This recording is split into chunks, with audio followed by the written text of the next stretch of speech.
आज यूपी के चुनाव प्रचार में प्रधानमंत्री मोदी ने अपनी रैली शुरू की और सहारनपुर की रैली में इशारों में हिजाब के मुद्दे का हवाला दिया। इस मुद्दे पर बात की। प्रधानमंत्री ने कहा कि कुछ लोग जानबूझकर मुस्लिम बेटियों को बहका रहे हैं। सुनिए। जब मुस्लिम बहन बेटियों का समर्थन खुलेआम भाजपा को मिलने लगा, जब मुस्लिम बेटियां एक एक 2 मिनट के अपने वीडियो डालने लगी, भाजपा की सरकार की तारीफ करने लगी, सदियों के बाद इतना बड़ा सम्मान मिला, इसके लिए गौरव गान करने लगी, तो जो कुछ वोटों के ठेकेदार होते हैं उनकी नींद हराम हो गई। वो बेचैन हो गए। अरे हमारी ही बेटी मोदी मोदी करने लग गई। मुस्लिम बहन बेटियों का उनको हक रोकने के लिए, उनके विकास के आकांक्षाओं को रोकने के लिए नए नए तरीके खोजे जा रहे हैं। वो लोग मुस्लिम बहनों को बरगला रहे हैं ताकि मुस्लिम बेटियों का जीवन हमेशा पीछे ही रहे। रहमानी साहब, सुना आपने प्रधानमंत्री की बात को? कह रहे जानबूझकर मुस्लिम बहनों बेटियों को पीछे रखने के लिए ये सब विवाद खड़े किए जा रहे हैं। मुझे लग रहा है प्रधानमंत्री जी वर्गला रहे हैं पूरे देश को। सिर्फ मुस्लिम महिलाओं की बात नहीं है। 3 to 5% मुस्लिम वोट बीजेपी को पिछले कई इलेक्शन पे गया। मोदी जी के आने से पहले गया, अटल बिहारी वाजपेयी जी के जमाने में जाता रहा है। या और इसका मैं साक्षी हूं, मैं इसको प्रमाणित कर सकता हूं। मोदी जी का चेरिज्मा नहीं है। और मोदी जी जिस अंदाज से आज बात कर रहे हैं, ये भड़काऊ बात है। मैं इसे भड़काऊ मानता हूं। अभी आप जब आएगा ना 10 मार्च को रिजल्ट देख लीजिएगा, जो 3 to 5 था वो 1% फालतू नहीं होने जा रहा। बल्कि मोदी जी ये कहे कि जो वोट उन्होंने 2017 में लिया है और जो 2019 में लिया है, मैं चैलेंज करता हूं मेंटेन नहीं कर सकते। 40% 2017 में आपने यूपी में वोट लिया, 50% आपने वोट लिया है 2019 लोकसभा इलेक्शन में। लेके दिखा दीजिए मुझे इस मर्तबा। नहीं चलिए ठीक है, वो इलेक्शन की बात, इलेक्शन की वो हो गया अलग।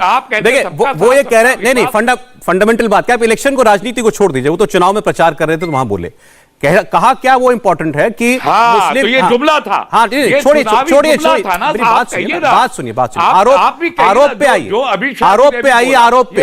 आरोप ये है कि मुस्लिम बहन बेटी को ये बता करके कि ये हिजाब तुम्हारी आइडेंटिटी है, ये बुर्का तुम्हारी आइडेंटिटी है, ये कह करके उनको आइसोलेशन में रखना, उनको पिछड़ा रखना, उनको मेन स्ट्रीम में ना आने देना, ये है मकसद। नहीं, ये बात हम मोदी जी से नहीं पूछेंगे। मोदी जी एंटाइटल्ड नहीं है इसके लिए। वो देश के प्रधानमंत्री हैं, धर्म गुरु नहीं है, इसलिए वो नहीं बताएंगे। और जहां तक हिजाब का ताल्लुक है, आज सारे दुनिया में जाके देखिए, हिजाब पहने हुए औरतें जहाज चला रही हैं, एरोप्लेन फाइटर हैं, जो जेट फाइटर चलाती हैं, जंग के मैदान में भी खड़ी हैं हिजाब पहने हुए औरतें। कहा नहीं है कौन सा एक जिंदगी का शोभा है जिसमें हिजाब वाली एक जवाब मैं रागी जी से इस बात पर चाहता हूं आपकी। ठीक है, आपने इंटरेस्टिंग बात बोली रागी जी। कर्नाटक के असेंबली में कांग्रेस हिजाब के अंदर जाती है। ठीक सर, रागी जी। सौरभ जी, मुझे पता हो सकता है वो अफगानिस्तान में हिजाब, मुझे लगता है कि अफगानिस्तान में तालिबान की महिलाएं पढ़ने लिखने से तुमको मना है। रहमानी जी एक मिनट,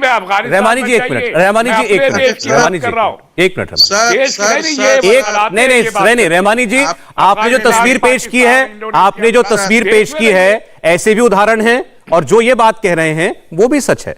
एक सेकंड, आपकी बात तो सुन ली, इनकी भी सुन लीजिए ना। है, लेकिन मेरे देश के अंदर मौजूद है। एक मिनट, अच्छा सर, मेरा निवेदन है, मेरा समय चला जाता है जी।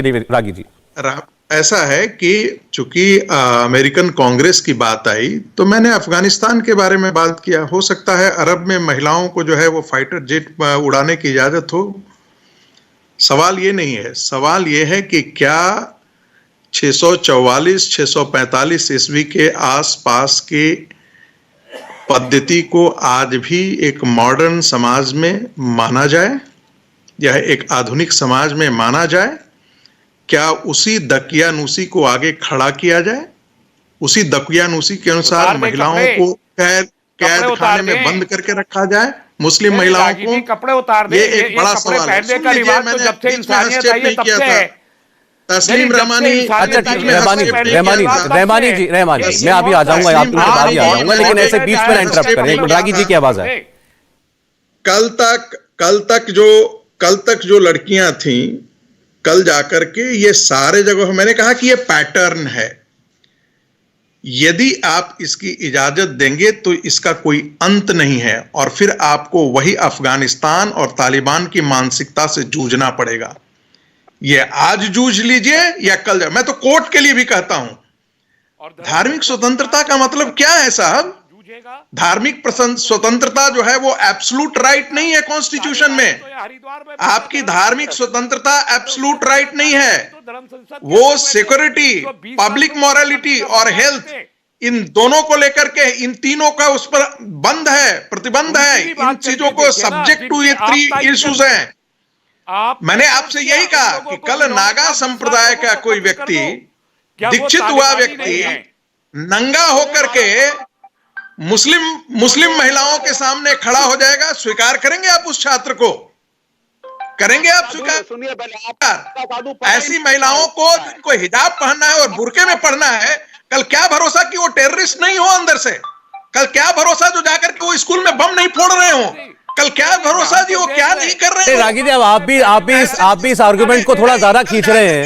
रागी साहब, आप भी इस आर्गुमेंट को मुझे लग रहा है थोड़ा ज्यादा आगे ले गए। बुर्का पहनने का और टेररिस्ट होने का कोई सीधा कोरिलेशन नहीं है। सुन लीजिए सौरभ जी, मैं वर्तमान की स्थिति के बारे में नहीं बोल रहा हूं, मैं इसकी संभावनाओं के बारे में बोल रहा हूं कि आज यदि आप इसको एक्सेप्ट करते हैं तो इसकी संभावना है कल जाकर। अच्छा चलें, ठीक है। इंडिया टीवी हर वक्त हर जगह डाउनलोड करने के लिए सर्च करें India TV news Google play store या ऐप स्टोर पर।